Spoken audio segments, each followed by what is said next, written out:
Hello, everybody. Welcome to the Vox Verba Show. We are back with another exciting episode in the manufacturing and industrial industries. I am really excited to welcome our guest today, Eric Shumway.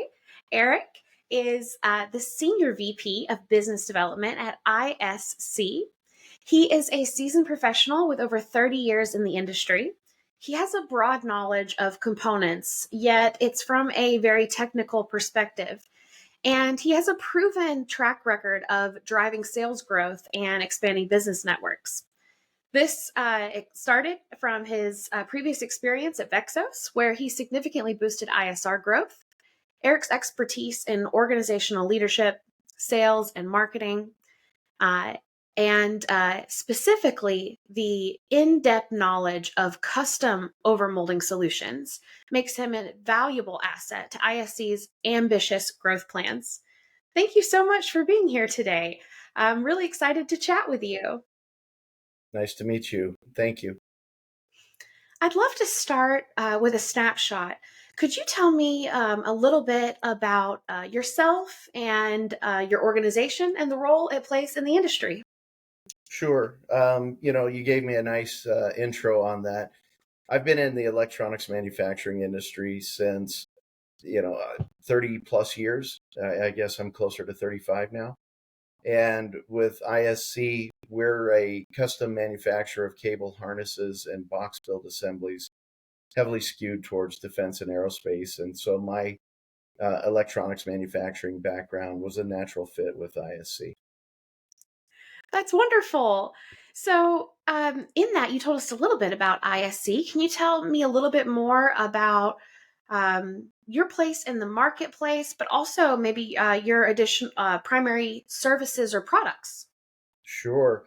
So ISC, just to kind of make clear, it's a shortened abbreviation for the company, which is Interconnect Solutions Company. And as our name says, we manufacture interconnects, which is taking two cables, putting them together, the different connector systems. And there's a wide way or array of doing that. And then as we became bigger and better in the cable and harness industry, we began to expand into some other areas. And we'll probably touch on that later, but more into contract manufacturing, box build assemblies that really are focused in the niche markets that we work within. Okay. You know, every company has its own North Star. I'm wondering what is the guiding point or the guiding mission for Interconnect Solutions? I love that question, North Star. We have a saying, and you'll see it printed throughout our organization. It's on every presentation that we provide. Many of our technicians wear shirts that say, "What we do matters." And for us, that is the guiding North Star. Everything that we manufacture is mission critical, it just cannot fail. And we want to remind ourselves every day and everything that we do that what we do at ISC matters. It matters to our customers, it matters to their customers. This we would be on the, I believe this would be the fifth episode, maybe fourth. I have to check on the production schedule, but consistently through every conversation, and especially around this question, the critical nature of the different roles that manufacturers play in industries seems to come up because it's often overlooked. And we're in a time that manufacturing seems to be having a revival. More people are talking about it. And so that's really great to hear that part of your mission and what guides you is that your work and your products matter and they're meaningful. They make a difference in people's lives. Absolutely. Before joining ISC, I had spent the better part of 22 years with the majority of manufacturing I supported coming out of Asia. And it was a conscious decision to join ISC because they were a North American US manufacturer supporting industry that was valuable and necessary. And so I consciously joined ISC as part of that. And every day I love the fact that we are providing jobs to our citizens. We're supporting our infrastructure here and providing a valued service. Yes, that's great. So this helps us get a little deeper into interconnect solutions. Could you tell me a little bit about your primary services and products? Sure. I touched on earlier that we manufacture custom cables and harness assemblies. For some people that may or may not be familiar with those, these range from sending power between two different machines, or signal, or data, or a combination of all the above.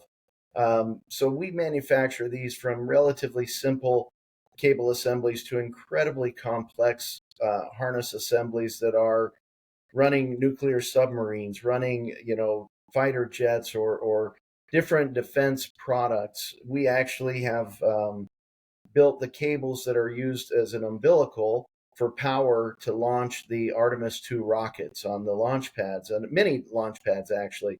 So, our products are very rugged. They tend to be mission critical, as I said, harsh environment. And we have a variety of ways of providing that. And that then grew into doing more of a box build assembly. Maybe initially we wanted a control panel, and there was a lot of mechanical assembly, the internal portions with all of the wiring. And that's where our contract manufacturing began. But today we've actually expanded on that, and we've brought in the ability to make printed circuit board assemblies.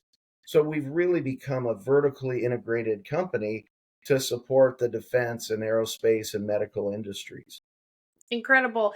While you were sharing specifically the part about being part of launches, it reminded me of sometimes when I get reminded of things, I really like precision, but I don't remember the exact number or the name of the documentary, but it was a recent one. I believe it was the one on the James Webb Telescope.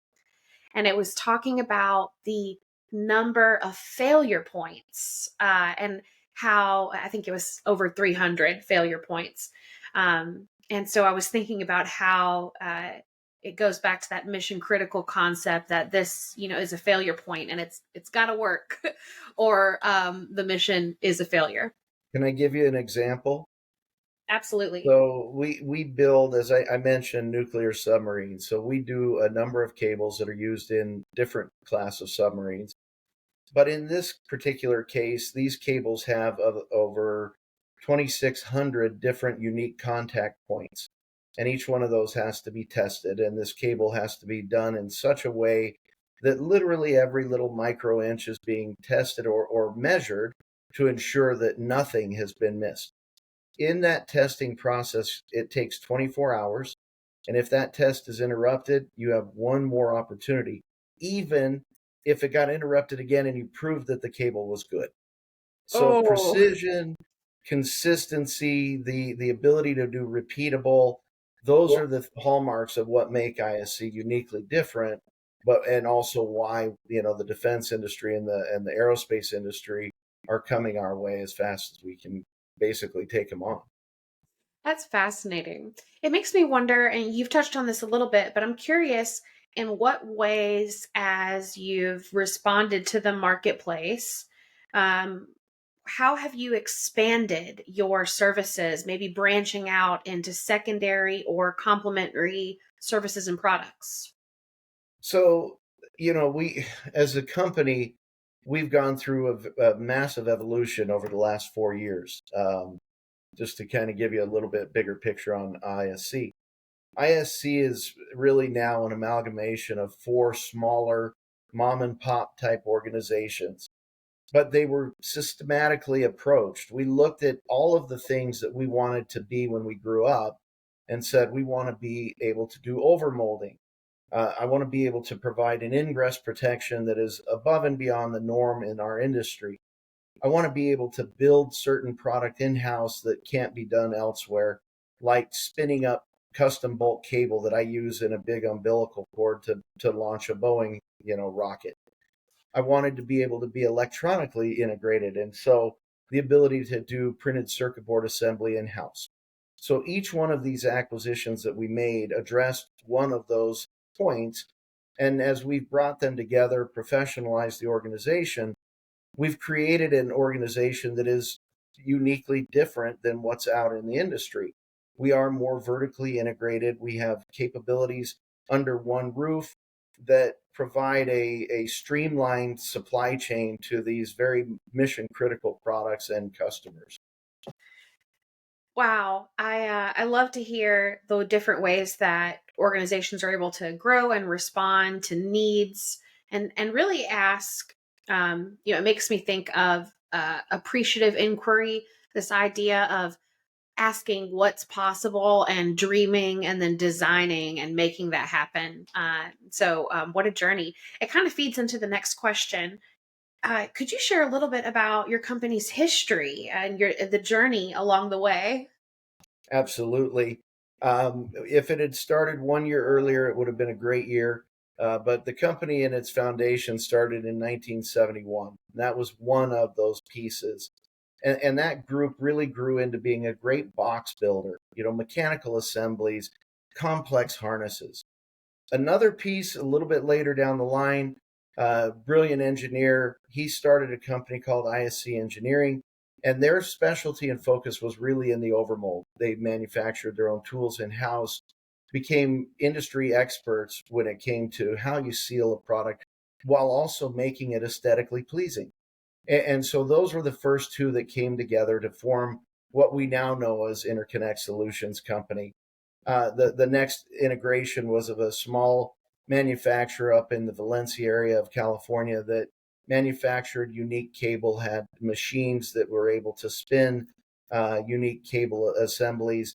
And for us, that's been invaluable as we can address some of these unique, small volume, but incredibly complex assemblies that are used in the space industry.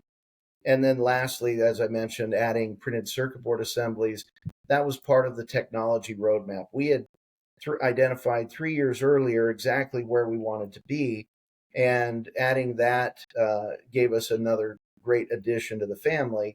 And we continue to look at acquisition. As a company that's owned by private equity, we are, pardon me, we're always looking to be able to expand.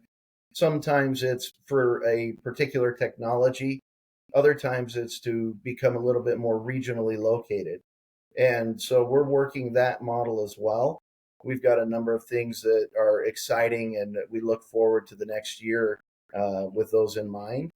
But really, they all work to dovetail together on that master plan that we established years ago that said we were going to be the premier source for the defense and aerospace and medical industries when it came to custom cables and harnesses, and especially overmolded cable assemblies. I love as I listen how somehow naturally these questions kind of fall into each other, and you were just sharing the history, and I think I felt an answer to this next question in there, especially as we got towards the end. So I'm curious, when you started with ISC, what were your initial goals, dreams, or hopes in those early days? So, being a part of a private equity family, that immediately changes it's not like joining mom and pop and they've got limited resources. And that was part of the reason that I decided to join ISC, was that I like the M&A market, the industry. I've been part of that before.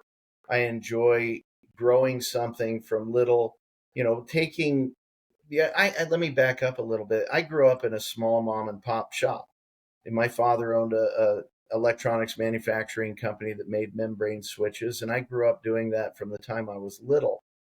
And I worked for him for a number of years, but there came a point where we decided that it was probably better that we part ways in a business sense. But I learned a tremendous amount. I was able to go from there, and in a few years, I actually ended up going from working for my dad's company, which was small, to working for $1 billion enterprise. And the difference in how you operate a multi-million dollar company compared to $1 billion enterprise is drastic. But there were a number of things from a systemic approach that we never did. And I would often think, if I knew then what I know now, how different could we have been as an organization? What could we have done that maybe would have propelled us to become the leader in that industry? And so I would sit at night and think about these things that I wished that I could go back in time and implement there, but I can't. And so I looked at this and I said, I want to be a part of that. I specifically sought that. And in doing it, I'm not the only one. We've got a great team at ISC of people, like myself that have worked in large enterprises that are coming together with a common goal that say, we can take these small pieces, bring them together, and educate the people in the organization on what you do so that you can provide consistent, great service and quality at a reasonable price and not have the lumpiness that a lot of smaller companies have. Implement some programs, whether it be long-term agreements on material with your customers so that you have supply chain addressed, or particular methodology of how you approach ECNs or new product introduction. These are all things that we're doing now at ISC to take these four pieces and really make it a world-class organization. And for me, on an individual or personal level, I finally have an opportunity to be able to put my money where my mouth is and say, we're doing those things that I've learned now as I would have done them if I could have gone in the Wayback Machine and done them with my dad's company. I love that. Thank you for sharing that. I I find it extraordinary the kind of things that when we look back, maybe we can't tell our past self that, but we can tell others who may be at that point of our past self, and others can learn from it, and our present self can always learn from that revelation, right? No, So I'm for sure. curious, could you tell me about a time, and I think maybe you had mentioned some of these, but maybe there's more, a time that you felt really proud of something that you've done, maybe a milestone, and maybe it's a team, maybe personal, team, or company. What comes to mind when I talk about big milestones on the journey? There's a few. I don't want to go into great detail on most of them. There was one where we came in and the company had merged two small companies together, and in their infinite wisdom decided that 2 months into that it was a good time to bring in a new ERP system. So not only were you merging different cultures, but now we had a whole new operating system, and it created absolute chaos. I know that's hard to believe, but it really did. It was a very challenging environment. And at that time, there was little that was able to be done to quickly turn it around. But we still had to get sales. We still had to fill the coffers. And so we had begun a program of partner factories in Asia. I had just come from that environment, and rapidly we engaged that, and we were able to actually add 14 new customers in that year, the highest that the company had ever seen in a given year, and increased margin percentage as a result of that, while dealing with some pretty significant headwinds. So I've always been proud of that situation. But the one that I probably take the most pride in just happened. Um, we had made a conscious decision as we merged these companies together that defense and aerospace was really the primary industry that we were going to serve. And this goes back over 3 years ago. We didn't have all the conflicts that are going on right now, but for who we were as a company, where we manufacture, what we manufacture, and the certification levels that we retain, it became pretty clear that this was the space that we needed to put our focus and our energy into. Well, as much as one would like to say, I made the decision, I flipped the switch, and tomorrow we're going to start seeing a load of new orders, in that industry, it just doesn't work that way. In most cases, it takes about 2 years to really get entrenched, find your space, and start seeing those orders come through. And in the same period of time, we're trying to grow and become a more professional organization. Well, we've seen continual growth. We have grown year over year. We haven't gone backwards in our quest to be what we wanted to be, but we knew that there was a new pinnacle. There was absolutely another level that we were going to achieve. And at the beginning of this year, we booked um, on a pace of about 15% growth year over year for the first half of the year. And that's great. And we were happy with that. But in quarter three, we booked $2 million more in the quarter than we had the first 6 months of the year. And we're on a trajectory that is exactly like we anticipated, but you never know exactly how it's going to come or when. And in this case, we got shot out of the rocket come the second half of the year. Well, that wasn't accidental entirely. A lot of that had to do with the efforts that were being done last year and even some at the beginning of this year that made the flow of product better, that made the communication with the customers better, that gave them a higher level of comfort and security. And then all of a sudden it was like, we have no more questions. We know who you are. Here you go. And so we're, again, as I said, we've reached another plateau. And that means that we've got more work to do. We want to keep going higher and higher. Oh, it's great. Sometimes it's so validating to reach a plateau, right? Because then you can look back and say, well, what's next? Exactly. Well, you take, I've had people on my team say, you don't celebrate things very long. I said, because there's no time in that. We got to turn around and look up again and say, now what?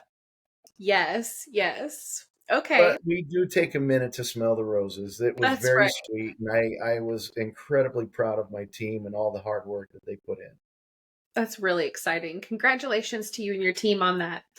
Thank I you. have my next question is not as exciting, but in some ways I think it helps, when others hear the answer to this question, at least for me. I want to know when it's not a great time, when maybe there's been a failure or the team's just having a hard time. What acts as an anchor for you to keep going? Well, those days never happen except for the ones that end in Y. Why? Every day's got its challenges. There's no doubt about it. And in manufacturing, those challenges are plentiful. We can't always control the supply chain, and sometimes errors are made on the floor, which creates other problems. So, every day is a unique challenge. And I've got team members that theirs are each uniquely different. But one of the things is, I guess I don't know that anyone's accused me of being the most nurturing, empathetic type person. I usually have a tendency to think, well, come on, dust yourself off, rub a little bacon on it, and let's go. But in truth, especially in the world that we live in, a lot of people are remote. We have people that are dealing with their own challenges. And so we certainly don't do that. We want to make sure that we understand why, what is going on, how, if there's anything that we can do together to, affect it. But I think really one of the things that I try to get into my team's head is that the highs are never as high as we think. The lows are never as low as we think. Most of the time, we always kind of exist in this middle range here. And if we just try to remind ourselves that, this too, if we're in a bad situation, this too will pass. I've got the benefit of a lot of gray hairs in my beard these days. I've done this for a long time, and I can remember very clearly when the world was coming to an end, everything was going to end. I was probably going to lose my house because a particular deal that I knew was going to happen had just gone sideways. But yet here I am, still doing this, didn't lose the house, things didn't end, the sun came up tomorrow and the day and after and so on, that it becomes a lot easier to say, take a deep breath, let's take a step back from this, don't respond to that email right away, don't make that call out of anger because someone just left you a voicemail that says I'm not giving you the order. Take a step back, think about what's really going on, what can you do, and if you can't do something, let it go. I believe in what they teach in the Serenity Prayer. Teach me. I'm gonna butcher it here, but the essence is help me understand the things I can control and the things I can't, and the wisdom to be able to let go of the things I can't. That's right. Oh, it's really wonderful and comforting advice to anyone going through it or just unsure about the current path.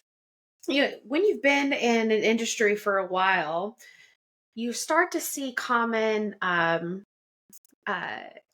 misconceptions, or maybe we'll call them myths, things that people may commonly think but might be off. Are there things like that about your industry? Well, from an industry perspective, I'm not so sure. And a lot has changed as things are beginning to onshore more. There was certainly a perception that in certain industries that domestic supply chains couldn't support them. I think that perception is changing as more and more companies are onshoring. One on a very personal level is that we manufacture in Southern California. And there's always a perception that because California is expensive to live in, that therefore all manufacturing is expensive. Hmm. I would contend that it's not that different. We've actually looked at everything from the labor rates to shipping and how these factor in. And although there is a slight premium, it is not considerable enough that you say, okay, we can't consider it. Where you really start to get into the cost drivers is what type of certifications you retain, Mm. what type of internal regulations you have to be able to support a given industry. Then it's really a factor of, are you positioning yourself in the right industry that values who and what you are? Yes.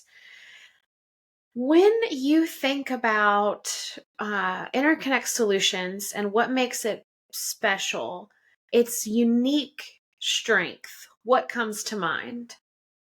I know this sounds cliche, but our people.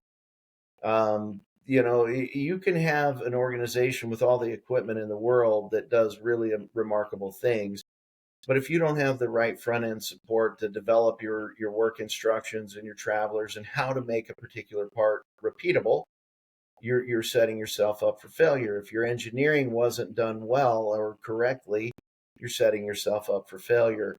If your support, whether it's customer service, inside sales, purchasing, again, if they're not responsive and providing good communication, both sides are set for failure. And so for me, it comes down to the systems and the people that operate those systems within ISC.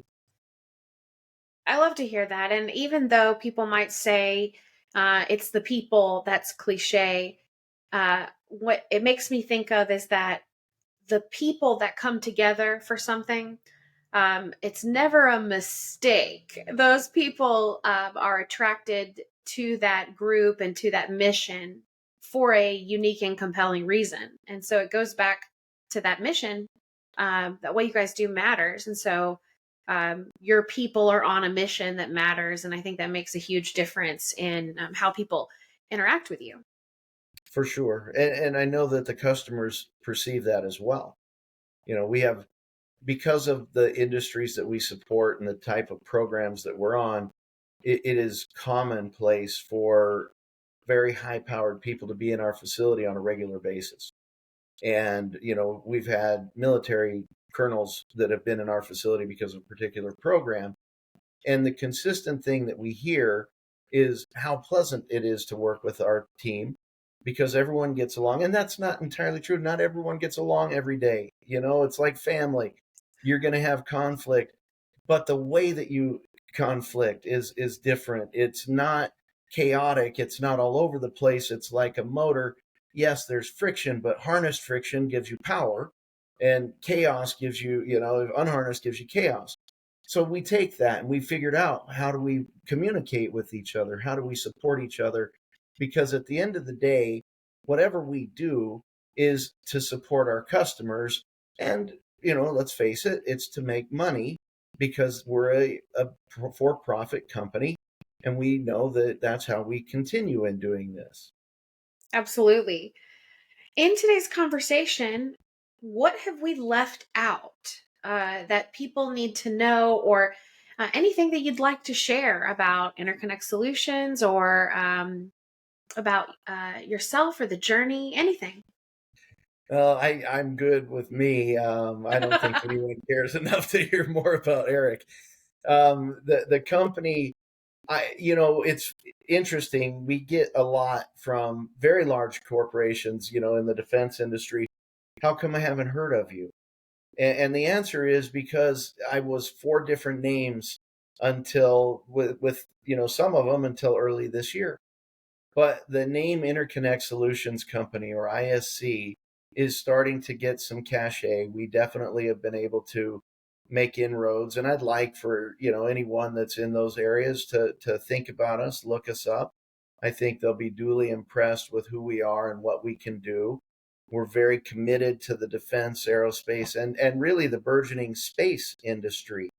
It is we always laugh every time we say it, but it is the new frontier, and there's a substantial amount of growth that's taking place in that area. And we're Absolutely. excited to be a part of it. Yes, I as a a galaxy nerd, I am really excited about the growing space industry, but the paths towards it, I was just speaking with my husband about this morning.